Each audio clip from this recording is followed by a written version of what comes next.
നടന്നൊരു സംഭവമാണ് കേട്ടോ. ഇത് കണ്ടപ്പോൾ എനിക്ക് തോന്നിയത് ഇതെന്ത് പറ്റി ലക്ഷ്മിക്ക് ഒറ്റ ദിവസം കൊണ്ട് ഒരു രാത്രി ഇരുട്ടി വെളുത്തപ്പോഴേക്കും നന്നായതാണോ എന്ന് തോന്നിപ്പോകും. അത്തരത്തിലാണ് കിച്ചണിലെ കാര്യങ്ങൾ പോകുന്നത്. നമുക്ക് വീഡിയോയിലേക്ക് പോകാം. ആദ്യമായിട്ട് കാണുന്ന പ്രേക്ഷകരാണെങ്കിൽ കൂടുതൽ ബിഗ് ബോസ് അപ്ഡേഷനായിട്ട് ചാനൽ സബ്സ്ക്രൈബ് ചെയ്യാം. ഫുഡ് ഉണ്ടാക്കിക്കൊണ്ടിരിക്കുകയാണ്. അനുമോള് കയറാത്തതുകൊണ്ട് തന്നെ നെവിനും ഷാനവാസും കൂടിയാണ് ഫുഡ് ഉണ്ടാക്കുന്നത്. അനീഷും ഹെൽപ്പ് ചെയ്യുന്നുണ്ട്. ആ സമയത്ത് ഓവൻ്റെ ആ സൈഡിൽ കുറച്ച് മാവ് ഇരിക്കുന്നു, ദോശമാവ്. ഇതാരാണ് ഈ ദോശമാവ് കൊണ്ടുവച്ചിരിക്കുന്നത്? ലക്ഷ്മിയുടെ ചോദ്യമാണ്. അപ്പോഴാണ് അവരവിടെ ദോശമാവ് അതവിടെ ഇരിക്കുന്നത് അറിയുന്നത്. അത് ചീത്തയായിപ്പോയി. ഫ്രിഡ്ജിൽ വെച്ചിരുന്നെങ്കിൽ നമുക്ക് യൂസ് ചെയ്യാൻ പറ്റുന്നു, ഫ്രിഡ്ജിൽ വെക്കാത്തതുകൊണ്ട് കേടായിപ്പോയി. ഇതാരാണ് ഇത് വെച്ചിരിക്കുന്നത് പറഞ്ഞു. അത് ആരാ വെച്ച് ഞാനും കണ്ടില്ല. ഷാനവാസ് പറയുന്നുണ്ട്, അയ്യോ നമ്മൾ ശ്രദ്ധിച്ചില്ലല്ലോ ആരാ വെച്ചിരിക്കുന്നത്.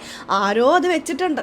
വെച്ചതാണെങ്കിലും കിച്ചൺ ഡ്യൂട്ടി ഇപ്പം മൊത്തത്തിൽ ഏറ്റെടുത്ത സ്ഥിതിക്ക് നെവിൻ അത് നോക്കേണ്ട ഒരു കാര്യം ഉണ്ടായിരുന്നു. പക്ഷെ നെവിൻ അത് നോക്കിയില്ല, ആരും നോക്കിയില്ല. ആ മാവ് വേസ്റ്റായി. അതൊക്കെ അവിടെ നടക്കട്ടെ. പക്ഷെ ലക്ഷ്മി മിണ്ടുന്നില്ല. ലക്ഷ്മി മിണ്ടാതെ പോവാണ്. ഒരു 10 പേർക്ക് കഴിക്കാനുള്ള ദോശ, അതായത് ഇവർ 10 പേരുണ്ട്, 10 ദോശ, അതായത് ഇവരിലെ 5 പേർക്ക് കഴിക്കാനുള്ള ഒരു ദോശ മാവാണ് കേട്ടോ പോയിരിക്കുന്നത്. ലക്ഷ്മി ഒന്നും മിണ്ടുന്നില്ല. മിണ്ടാതെ അത് വേസ്റ്റായി എന്ന് പറഞ്ഞ് മിണ്ടാതെ പോവാ. ഞാൻ കരുതി കുറച്ചു നേരം കഴിയുമ്പോൾ ലക്ഷ്മി പ്രശ്നം ഉണ്ടാക്കുന്നു. കാരണം അനുമോള് ഇച്ചിരി വെള്ളം കളഞ്ഞതിന്, അതായത് പാല് പിരിഞ്ഞു പോയപ്പോൾ അതിൽ കുറച്ച് വെള്ളം കളഞ്ഞേനെ, ഞങ്ങളുടെ പ്രോട്ടീൻ കളഞ്ഞേ എന്ന് പറഞ്ഞ് നെഞ്ചത്തിരിച്ച് കരഞ്ഞ ആളാണ്. അല്ലെങ്കിൽ ഭയങ്കരമായിട്ട് ഷൗട്ട് ചെയ്ത ആളാണ് ലക്ഷ്മി. അതുപോലെ ചെറുപയർ മുളപ്പിച്ച് എല്ലാവർക്കും കുറച്ച് പ്രോട്ടീൻ കിട്ടിക്കോട്ടെ എന്ന് കരുതിയിട്ട് മുളപ്പിച്ചത് ഒരു ദിവസം കൂടുതൽ പുറത്ത് വെച്ചു എന്ന് പറഞ്ഞുകൊണ്ട് വഴക്കുണ്ടാക്കിയ ആളാണ് ലക്ഷ്മി. മിണ്ടുന്നില്ല. 10 പേർക്കുള്ള 10 ദോശ വേസ്റ്റ് ആക്കിയിരിക്കുന്നു. അതായത് 5 പേർക്ക് 2 ദോശ വെച്ചാണ് അവർ കഴിക്കുന്നത്.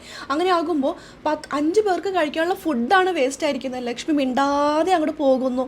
അതേസമയം അനുമോള് കിച്ചൺ ഡ്യൂട്ടിയിലുള്ള സമയത്താണെങ്കിൽ ഇങ്ങനെ ഒരു പ്രശ്നം വന്നു കഴിഞ്ഞാൽ ലക്ഷ്മി മിണ്ടാതിരിക്കുമോ? ഇങ്ങനെ അനുമോളെ മാത്രം ടാർഗറ്റ് ചെയ്ത്, അനുമോളെ മാത്രം കോർണർ ചെയ്ത് ഓരോ കാര്യങ്ങൾ അവിടെ നടക്കുന്നതുകൊണ്ടാണ് അനുമോളെ പുറത്ത് ഇങ്ങനെ സപ്പോർട്ട് ചെയ്യുന്നത്.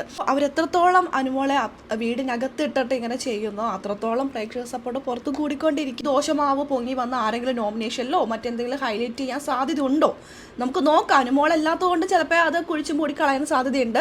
അനുമോൾ ആയിരുന്നെങ്കിൽ ഇത് പൊങ്ങി വന്നാനേ നമുക്ക് നോക്കാം എന്ന് വരുമോ എന്നുള്ളതെല്ലാം കാത്തിരുന്ന് തന്നെ കാണാം. അപ്പോൾ ലൈവ് അപ്ഡേഷൻ നമ്മുടെ ചാനലിലുണ്ടാകും കേട്ടോ. ആദ്യമായിട്ട് കാണുന്ന പ്രേക്ഷകരാണെങ്കിൽ കൂടുതൽ ബിഗ് ബോസ് അപ്ഡേഷനായിട്ട് യൂട്യൂബ് ചാനൽ സബ്സ്ക്രൈബ് ചെയ്യുക.